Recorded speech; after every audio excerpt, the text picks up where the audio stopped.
بواقي خضار التلاجة معايا النهاردة هنعمل بيها طاجن مميز جدا يا جماعة، وينفع جدا للعزومات وحاجة كده تشرفك بطعم وريحة زمان. أول حاجة معايا حلة سخنة بحط فيها زيت أو سمنة، وبعد كده عندي النص كيلو من اللحمة دي يا جماعة أنا سلقاها 3/4 سوا.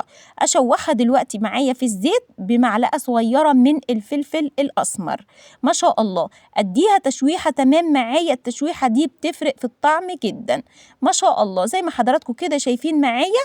وجهز عندي بصلاية صغيرة متقطعة بالشكل ده وأشوحها كمان مع اللحمة، وبروح نازلة عليهم بمعلقة كبيرة من هريسة الشطة. كلهم مع بعض كده يا جماعة الريحة بصراحة تجنن ما شاء الله. أديهم كلهم كده تشويحة مع بعض كويس جدا معايا ما شاء الله. ادي الخطوات مظبوطة جدا اللهم بارك. بروح بقى مجهزة عندي نص كيلو من عصير الطماطم فرماه، وانزل بيه كله يا جماعة واقلبه مع بعض كده بالشكل كده ما شاء الله. وبعد كده اظبط عندي بقى ايه شوية من الملح وشوية من الفلفل الاسمر والكمون اللهم بارك. ادي اقلبهم بقى عندي بالشكل ده واسيبها تتسبك على نار هادية جدا، وفي نفس الوقت اللحمة برضو تكمل سواها. هنا بقى بعد ما اتسبكت معايا 3/4 سوا ما شاء الله بروح نازلة عندي بمعلقة صغيرة من الثوم المفروم معايا.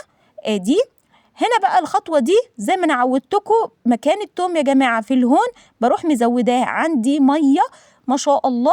ريحة الثوم نفسها مع الهون كده بتدي نكهة مميزة جدا وبتدي نفس للأكلة بجد بصراحة. فخليكوا على طول زودوا الهون مكان الثوم، لازم تزودوه بالشكل ده. واسيب بقى المية تغلي عندي اللهم بارك. عندي بقى خضار هنا بسلة مع جزر مع بطاطس ما شاء الله. أسيبها تغلي غلوة واحدة يا جماعة على البوتاجاز، وبعد كده بروح مجهزة عندي الصينية اللي أنا هدخلها الفرن معايا بالشكل ده، واروح نازلة عندي بأحلى طاجن معايا خطير جدا.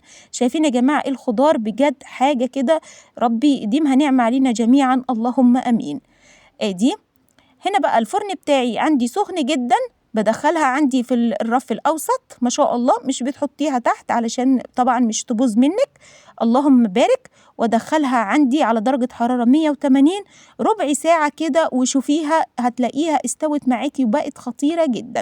هنا بقى بظبط عندي الملح يا جماعة، لازم تدوقي الملح معاكي. وكمان زودت عندي للجناش معايا فلفل سبايسي وكمان بارد معايا ما شاء الله.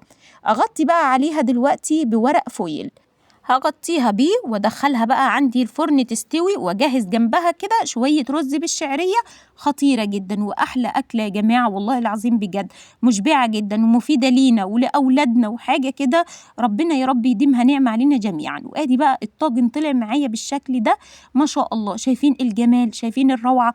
بأي خضار بقى عندك تعمليه، مش شرط بس بسلة وجزر وبطاطس، لا أي خضار موجود عندك تعمليه مغذي جدا ومفيد جدا لينا ولأولادنا. أتمنى حضراتكم تقولوا لي رأيكم إيه في الكومنتات، وأتمنى حضراتكم تتابعوني على اليوتيوب. وكل سنة ويا رب وحضراتكم طيبين، والسلام عليكم ورحمة الله وبركاته.